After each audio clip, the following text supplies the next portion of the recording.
Hello and welcome to our first online learning lesson from your Toloso Midway Primary second grade teachers. I'm Miss Pritchard and I will be leading today's lessons for you. Today's lesson is for Monday, week 1, March 23rd, 2020. Today, for our first lesson is going to be over our reading activities for today. So our reading lesson today is all about making predictions. When we make a prediction is a guess you make using text or picture clues to help you. So we need to remember when making a prediction, we're going to use evidence and facts from our text as well as our schema, the things that we already have stored inside our brains to make a prediction of what might happen next in our story. One way we can do this is by saying, I think blank because blank. That is a great starter stem for our thinking of making predictions throughout our reading.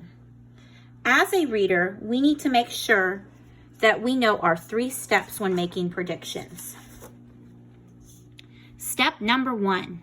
We always start with what we do before we read a story. The first thing we do is look at the title and the illustrations. The second step is what we do while we are reading our stories. So when we are in the middle of our story, we need to stop and predict what will happen next and form a prediction about what we think is going to happen next in our story. And last is what comes next after we read the story. We need to either confirm or adjust our predictions. So you need to ask yourself, were you right when you made the prediction? So if the answer is yes, you are confirming that your prediction was correct. But if your answer is no, that is where we need to adjust our prediction. We say no, but this is what happened in the story. So with today's lesson, every student should have gotten one of these packets in the mail. These are our second grade offline learning packets. So this lesson is to help you with that packet. So today's lesson is the very first lesson in the packet. And we have some little prediction pages to help us. So the first one is, what is a prediction? Making a prediction is a strategy good readers use to activate their prior knowledge and think ahead to anticipate or predict what will happen next in the text. Good readers make predictions before, during, and after they read.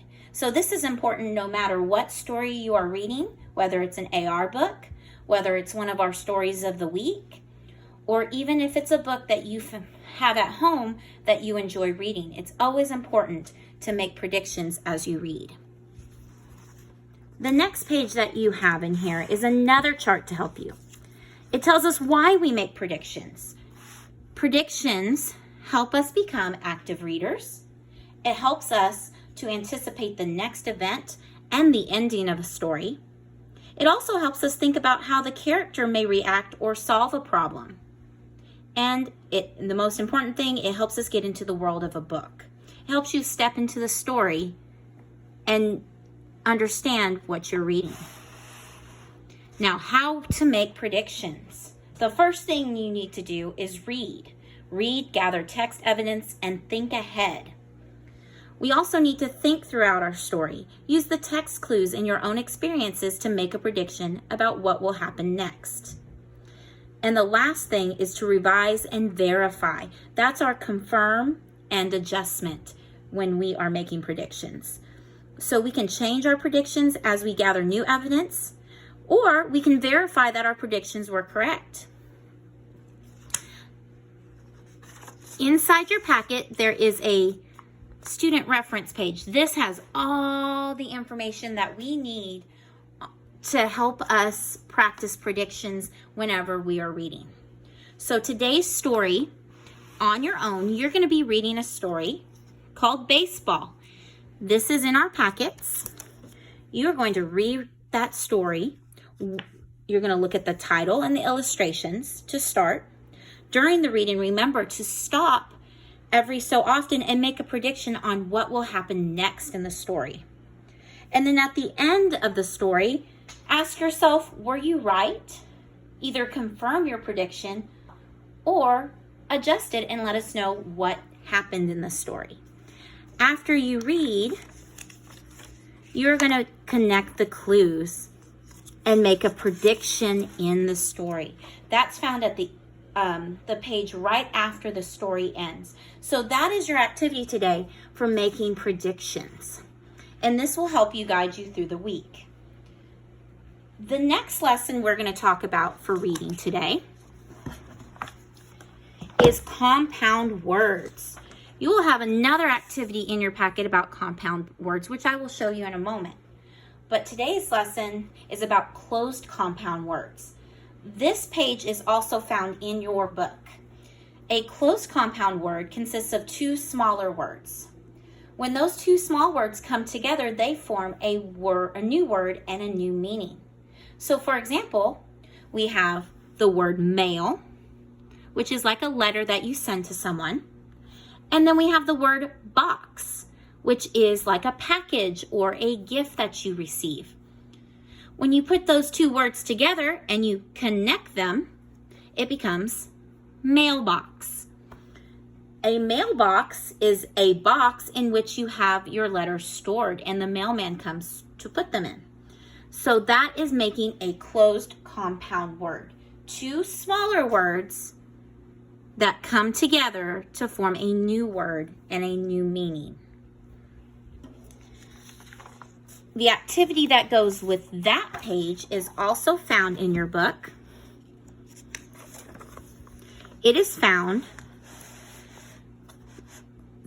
the chart that I just showed you is found also in your book after the writing section, and then you're going to complete a color the compound words activity today. You're going to read the words, and if the word is a compound word, color it blue. If it is not a compound word, color it orange. Now, if you do not have a blue or an orange crayon, a colored pencil, a marker at home, you can also write the letter B for blue or O for orange to show which color goes in which box. So that is perfectly okay today to do with that activity.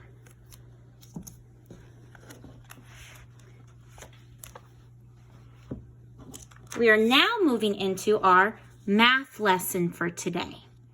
Now, our math lesson today is going to continue working on telling time. So there is a math grade today that is found inside your packet. So we're going to review for that first by practicing counting by fives using our clock. This is our clock. This is one of our learning clocks. So if I set our time for my clock showing this time, the first thing we need to do is figure out which hand is our hour hand and which hand is our minute hand. Now, one way to remember that is our hour hand is our shorter hand, and the word hour is a shorter word than the word minute. So we know that the hour hand is our red hand in this case, and it's the shorter hand. The hour hand touches the large numbers just on the edge. Our minute hand is our longer hand because the word minute is a longer word than the word hour. So our minute hand touches on the outside past our large numbers. As a reminder, when we count our large numbers with our minute hands, we count the large numbers by fives. Only the hour hand counts them by ones. So we're going to start at the top and we are going to count our clock by fives. Now the 12 is our o'clock. It's 00, it's 60 minutes. So we are going to count our jumps starting at the 1. So we're going to go 5, 10, 15, 20, 25, 30, 35, 40, 45, 50, 55, 60. But 60 equals 0, 0 on our clock. So our time right now has our hour hand between the 8 and a 9. And when we tell hour, it is not yet 9 o'clock. It does not become 9 o'clock until our minute hand goes completely around the clock and stops back at the 12. So this piece of the pie is still 8 o'clock. So it's always the number before we move on to our next clock hand.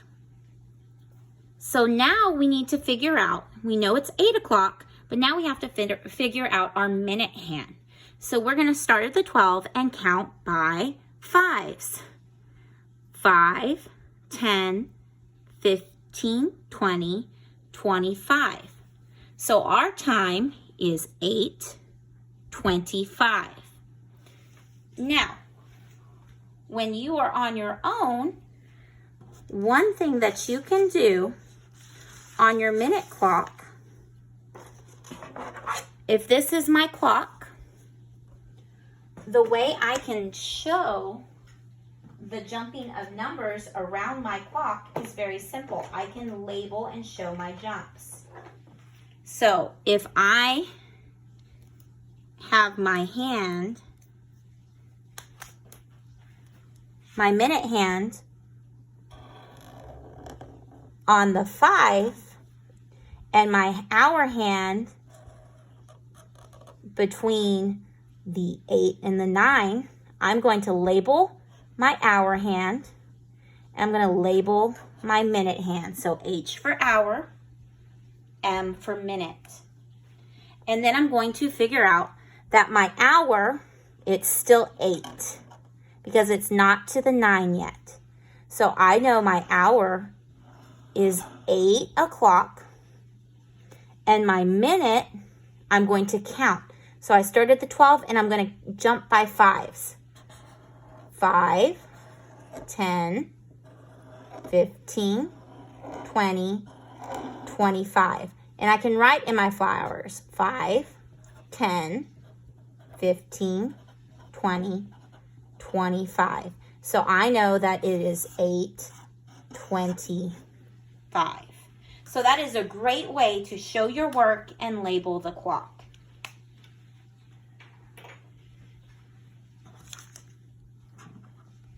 So today's grade is found after the reading section and the writing section. Now it does have a telling time anchor chart that you can go over, and it tells you the different parts of the clock.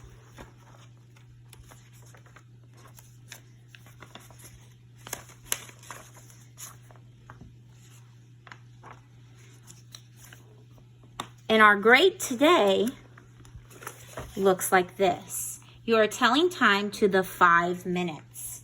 So you will be using each clock. You're going to look for the hour and the minute and write it in the blanks. Now, when you are done with this, please make sure to have your parent take a picture of your work and send it to your teacher so that we can check your work. So make sure that when you are completed with your work that you will send a picture of this is a grade, to your teacher. Now, you do have 2 more activities today to do in this page, which is time by the minute. So we're going to review telling time to the minute using the hour of 1 o'clock and the hour of 2 o'clock. So we're going to move back to our clock. And we are going to review hour to the minute. So I'm going to move our clock to a new time.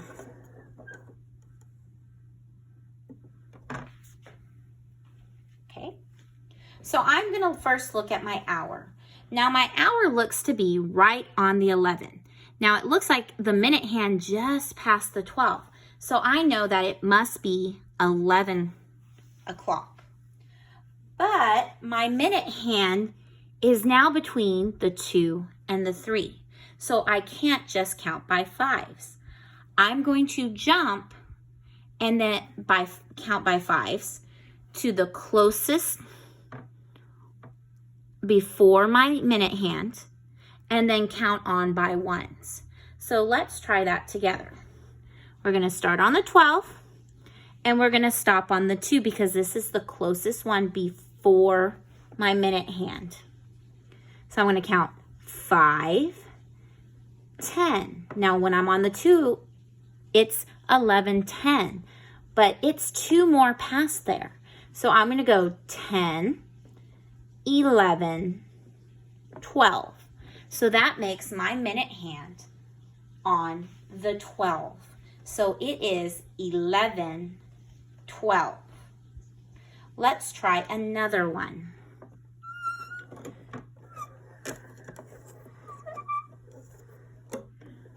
This time, our hour hand is between the 2 and the 3. Since it is not yet on the 3, that makes it still 2 o'clock. My minute hand falls between the 7 and the 8. Now on my clock, it has it labeled by the fives for me. But if I do not have that labeled on my clock, I know I need to count by fives until I hit the 7. And then I add on by ones. So let's do that together. 5, 10, 15, 20, 25, 30, 35, 36, 37, 38. So our time is 2:38.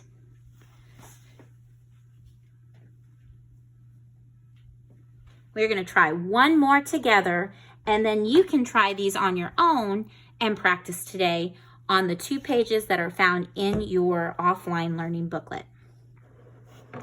Let's try one more together. Okay. Our hour hand falls between the 6 and the 7. It's not to the 7 yet, so it's still 6 o'clock. Our minute hand is between the 4 and the 5. So we're going to count by fives until we reach the 4 and then count by ones. So let's do that together. 5, 10, 15, 20, 21, 22. So our time is 6:22. Now, if you have any more questions, please feel free to contact your teachers. We are here to help. Also, there are great resources that we added on the lesson page that you may go to for both ELA and for math. So there's great videos that you can find on these pages. Also, please check out our 2nd grade website on WordPress. That also has additional resources that you can work from at home. I hope you have a great rest of your day, and we miss you.